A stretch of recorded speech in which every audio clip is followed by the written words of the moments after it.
Soy Macarena Godoy, residente de cuarto año de Medicina de Familia de aquí de Ronda, y voy a hacer una revisión sobre la enfermedad de Behçet a propósito de un caso que tuvimos mi tutora Natalia Pazos y yo en nuestra consulta. Entonces nos llegó una mujer de 57 años con antecedentes de hipertensión y diabetes mellitus tipo 2 que nos consultaba por la aparición de aftas orales de 2-3 semanas de evolución que no habían mejorado con tratamientos que había probado ella antisépticos de farmacia ni con nistatina oral que se le recetó en consulta. Negaba traumatismo ni mordeduras de la mucosa oral, ni sangrado ni supuración y tampoco tuvo fiebre ni otros signos sistémicos de infección. A la exploración se veían unas lesiones ulcerosas de unos 5 milímetros, una en mucosa de carrillo derecho y la otra de unos 3-4 milímetros en el borde lateral derecho de la lengua, que realmente no tenía un importante eritema perilesional ni parecía que tuviera signos de infección. Era muy dolorosa la palpación con el depresor y no tenía otras lesiones en mucosa, ni gingivales ni en piezas dentales. Tras observar estas lesiones y comprobar que no habían mejorado nada con los tratamientos mencionados, empezamos a indagar sobre lesiones en otras localizaciones y la paciente nos reconoció que tenía lesiones similares en la zona genital y sin darle mucha importancia también nos comentó que tenía molestias oculares como prurito, sequedad, que estaba tratando con lágrimas artificiales y que más o menos iban bien. Entonces en ese momento es cuando nos planteamos la sospecha de una enfermedad de Behçet. La enfermedad de Behçet es una enfermedad inflamatoria multisistémica crónica mixta con componentes autoinmune y autoinflamatorios, de etiología desconocida y que engloba manifestaciones clínicas muy heterogéneas. Tiene un curso recurrente y en brotes con compromiso inflamatorio de los vasos sanguíneos de todos los calibres, tanto arteriales como venosos. De hecho, la lesión fundamental del síndrome de Behçet es una vasculitis. Y las características principales son la presencia de aftas orales genitales recurrentes asociadas a manifestaciones oculares, vasculares, cutáneas y otras muchas manifestaciones clínicas. Tiene una prevalencia de entre 0,12 y 7,5 por 100.000 habitantes en nuestro medio. Es una enfermedad muy poco frecuente, que afecta por igual a hombres y mujeres, aunque en literatura más antigua casi siempre se decía que se afectaba más a hombres que a mujeres. En literatura más reciente se ha visto que realmente no, que puede ocurrir por igual en hombres y en mujeres, solo que algunas manifestaciones clínicas son más frecuentes en hombres y otras son más frecuentes en mujeres. La edad de comienzo suele situarse entre los 20 y los 40 años, aunque puede ocurrir en cualquier edad, incluso en la infancia.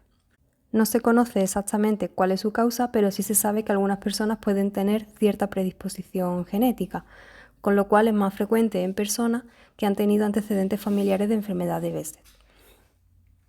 Al examen histológico, los pacientes con síndrome de Behçet frecuentemente lo que tienen es una vasculitis, como ya he dicho antes, aunque es posible que este hallazgo no se demuestre en todas las lesiones. La lesión clásica del Behçet es la perivasculitis obliterante leucocitoclástica necrosante y también la trombosis venosa con infiltración linfocitaria de capilares, venas y arterias de todos los tamaños. En las lesiones mucocutáneas, además, se pueden ver infiltrados linfocíticos, depósitos de inmunoglobulina y complementos y licuefacción, degeneración de la unión dermoepidérmica, que se asocia con necrosis y con úlcera. En cuanto a la etiología, se desconoce la causa subyacente del síndrome de Behçet. Al igual que en otras enfermedades autoinmunes, el trastorno puede representar una actividad inmunitaria aberrante provocada por la exposición de un agente, quizá infeccioso, como por ejemplo se han visto casos de pacientes que han desarrollado una enfermedad de Behçet tras infecciones estreptocócicas o de virus de herpes simple, o también a agentes ambientales o químicos, en pacientes con una predisposición genética a desarrollar la enfermedad. Se han descrito características, como ya he dicho antes, tanto inmunes como autoinflamatorias. Se ha visto que uno de los principales mecanismos de la enfermedad puede ser por influencia genética, incluida la asociación de ciertos antígenos leucocitarios humanos, sobre todo el HLA-B51, que se ha visto que los pacientes que tienen esta predisposición genética, este gen, tienen un aumento del riesgo de padecer la enfermedad y también puede estar asociado a casos más graves. No todos los pacientes que tienen HLA-B51 o B52, que también se ha visto, van a presentar la enfermedad, pero tienen cierta predisposición. Además, aunque la mayoría de los casos suelen ser esporádicos, se han informado familias con varios miembros afectados, que es lo que se conoce como agrupación familiar. Y tener un pariente de primer grado con síndrome de Behçet aumenta el riesgo de padecer la enfermedad. Las tasas de HLA-B51 son más altas en los casos de familiares que en los esporádicos. Y los hijos afectados de pacientes con síndrome de Behçet pueden tener una edad de inicio más temprana, que es lo que se denomina anticipación genética. A diferencia de otras enfermedades autoinmunes, no se ha demostrado que fumar cigarrillos sea un factor de riesgo para el desarrollo de la enfermedad. En cuanto a las manifestaciones clínicas, la característica clínica común en estos pacientes es la presencia de úlceras mucocutáneas recurrentes y generalmente dolorosas.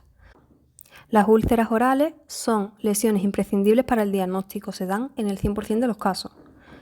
Macroscópicas e histológicamente son similares a las úlceras orales comunes, pero tienden a ser más extensas y a menudo múltiples. Son dolorosas y en casos graves incluso pueden limitar la alimentación. Estas úlceras suele ser la primera manifestación clínica en aparecer y la última en desaparecer en el curso de la enfermedad y curan sin dejar cicatriz. En cuanto a las úlceras genitales, ocurren en el 75% de los pacientes. Tienen un aspecto similar a las orales y también son muy dolorosas. En el varón suelen darse en el escroto y en las mujeres en la vulva. Y normalmente curan lentamente, en este caso dejando cicatriz. Las lesiones cutáneas ocurren también sobre el 75% de los pacientes y pueden incluir lesiones prácticamente de todos los tipos, acneiformes, erupciones pápulo-vesículo-pustulosas, pseudofoliculitis, nódulos, etc.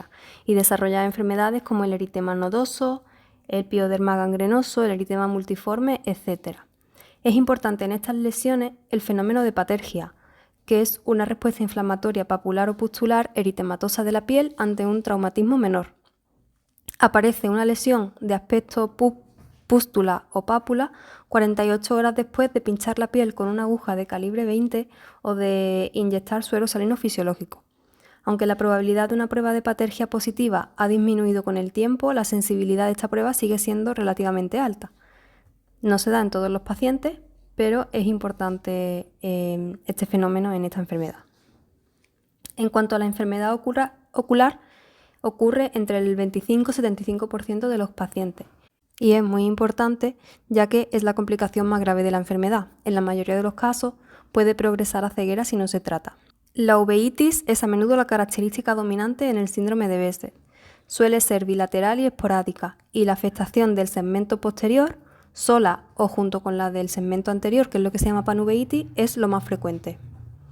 La afectación articular se da entre el 50 y 60% de los pacientes en forma de artritis no erosivas, asimétricas y no deformantes, afectando normalmente a articulaciones medianas o grandes como la rodilla, el tobillo o la muñeca. Además, puede dar enfermedad vascular en el 10-30% de los pacientes con fenómenos de tromboflebitis, trombosis, aneurisma. Enfermedad neurológica, que estas ya son menos frecuentes, se dan en menos del 10% de los casos y pueden tener múltiples manifestaciones, tanto parenquimatosas como no parenquimatosas.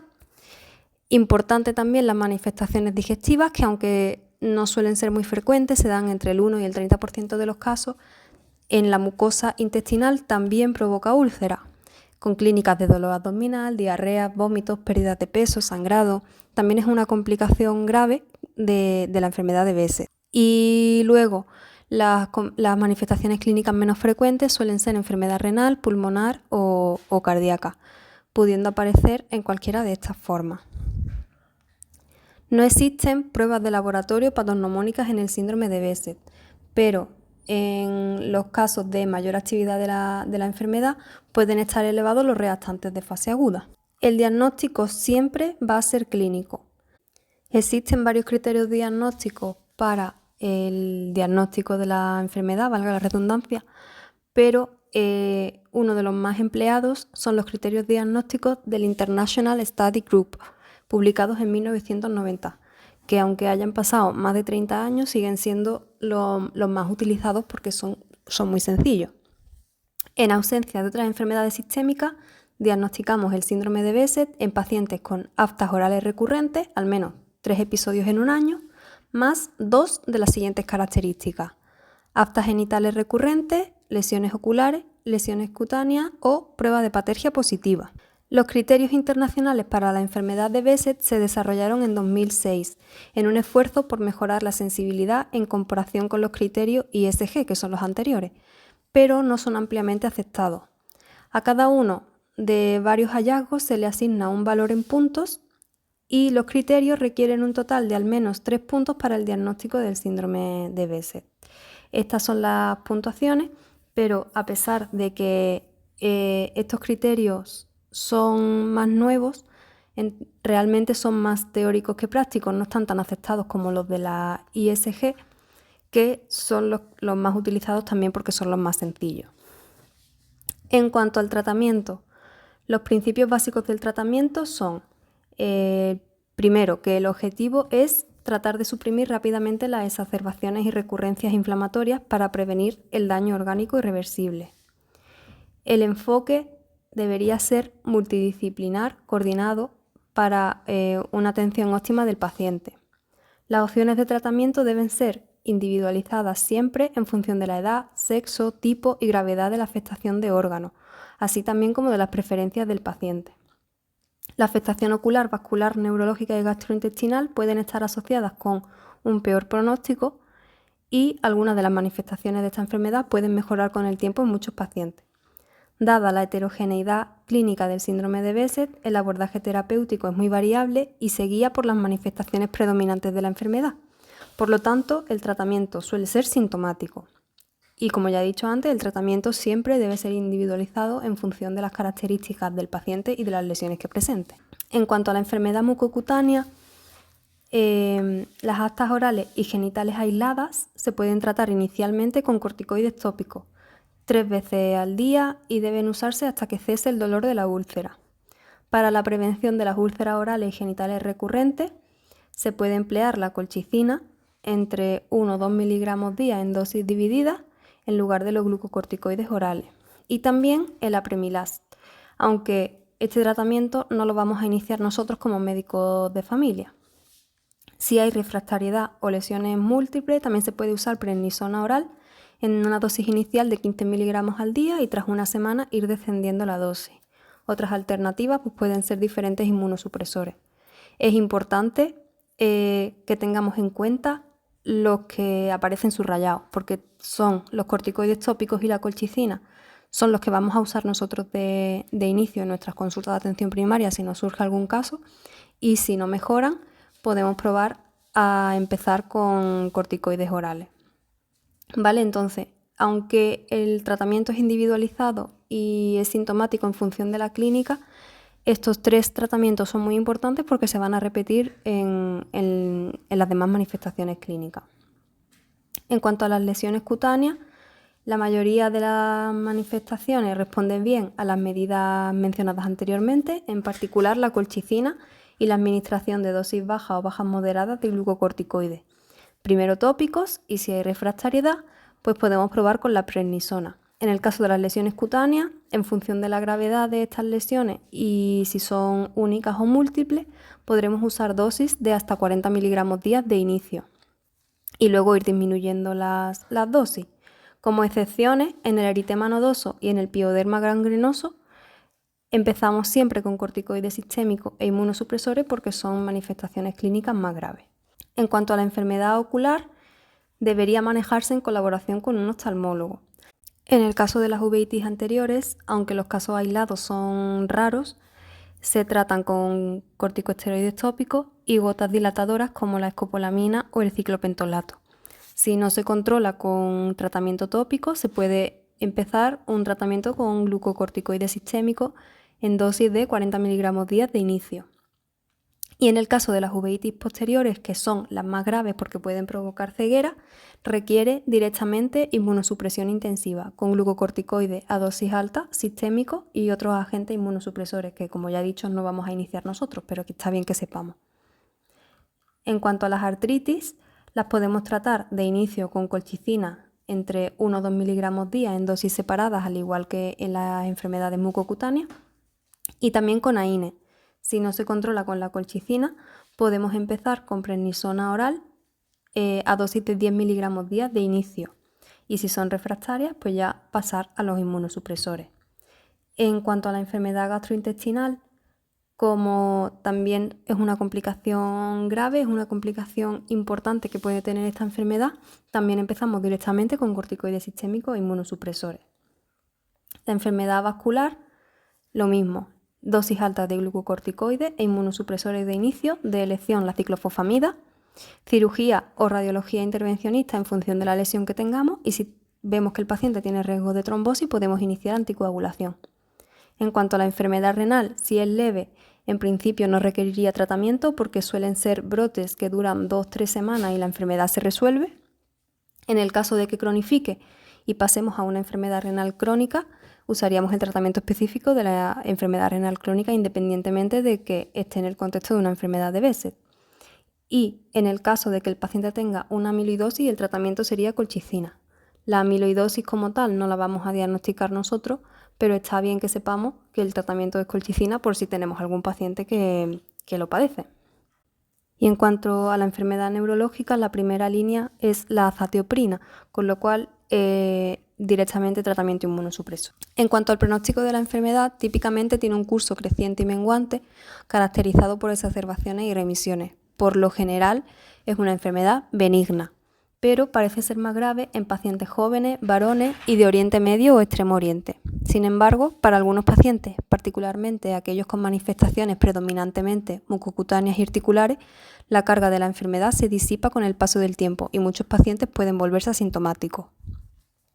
En resumen, la enfermedad de Behçet es una enfermedad inflamatoria multisistémica crónica mixta con componentes autoinmunes y autoinflamatorios de etiología desconocida con manifestaciones clínicas muy heterogéneas, las más importantes y las más frecuentes, mucocutáneas, cutáneas, oculares y articulares, que además son las que nos van a dar el diagnóstico. Importante, ojo con las uveitis porque es la complicación más grave porque puede provocar ceguera si no se trata, y el tratamiento siempre sintomático e individualizado. Generalmente empezando con corticoides tópicos más menos colchicina, si no responde corticoides sistémicos y si no responde inmunosupresores. Volviendo a nuestro caso clínico, nosotras iniciamos tratamiento con colchicina 1 miligramo día porque la paciente es diabética y no nos atrevíamos mucho porque no la tiene muy bien controlada y no nos atrevíamos a ponerle corticoides. Entonces iniciamos tratamiento con colchicina y la citamos en una semana para revisión. Después de esta semana, la paciente vino a la consulta y presentó gran mejoría de las úlceras en boca y genitales hasta su casi desaparición. En este caso, nosotros sí que reducimos la colchicina a 0,5 miligramos diarios por episodios de diarrea y la dejamos en dosis de mantenimiento. Persistía mínima sequedad ocular, que como ya he dicho antes, ella trataba con lágrimas artificiales e iniciamos tratamiento con ketotifeno en colirio. De inicio no derivamos a dermatología porque la clínica era muy leve. Y como esta paciente, al ser diabética, también hace retinografías periódicas, pues en caso de que sospechemos algo, eso se va a ver. Y en principio quedamos pendientes de la evolución y en 2-3 semanas volveremos a evaluar. Gracias.